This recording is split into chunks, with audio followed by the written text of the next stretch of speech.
53ാമത് ദേശീയ ദിനം പ്രമാണിച്ച് യുഎയിലെ തടവുകാർക്ക് ഭരണാധികാരികൾ പൊതുമാപ്പ് അനുവദിച്ചു. UAE president Sheikh Mohammed bin Zayed Al Nahyan, vice president Dubai ഭരണാധികാരിയുമായ Sheikh Mohammed bin Rashid Al Maktoum അടക്കമുള്ളവരാണ് തടവുകാരെ മോചിപ്പിക്കാൻ ഉത്തരവിട്ടത്. മോചിതരാകുന്നവരിൽ ഇന്ത്യക്കാർ ഉൾപ്പെടെ വിവിധ രാജ്യക്കാർ ഉൾപ്പെടും. UAE president Sheikh Mohammed bin Zayed Al Nahyan ദേശീയ ദിനത്തിന്റെ ഭാഗമായി 2269 തടവുകാർക്ക് പൊതുമാപ്പ് അനുവദിച്ചു. ഇവരുടെ മേൽ ചുമത്തിയിട്ടുള്ള പിഴയും സാമ്പത്തിക ബാധ്യതകളും ഇതോടൊപ്പം എഴുതിത്തള്ളും.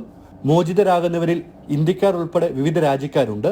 തടവുകാർക്ക് മാനസാന്തരപ്പെട്ട് കുടുംബത്തിന് തുണയായി പുതിയൊരു ജീവിതം ആരംഭിക്കാനുള്ള അവസരമാണ് പൊതുമാപ്പിലൂടെ നൽകുന്നത്.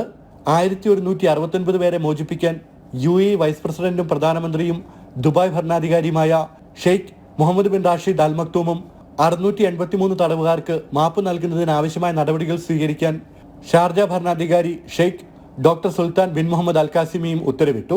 ക്ഷമ, സഹിഷ്ണുത എന്നീ മൂല്യങ്ങളെ അടിസ്ഥാനമാക്കിയുള്ള യുഎഇ ഭരണാധികാരികളുടെ മാനുഷിക പരിഗണനയുടെ ഭാഗമായാണ് നടപടി. നല്ല പെരുമാറ്റം കാഴ്ചവെച്ച തടവുകാരുടെ മോചനത്തിനാണ് വഴി ഒരുങ്ങിയിരിക്കുന്നത്. ജനം, ദുബായ്.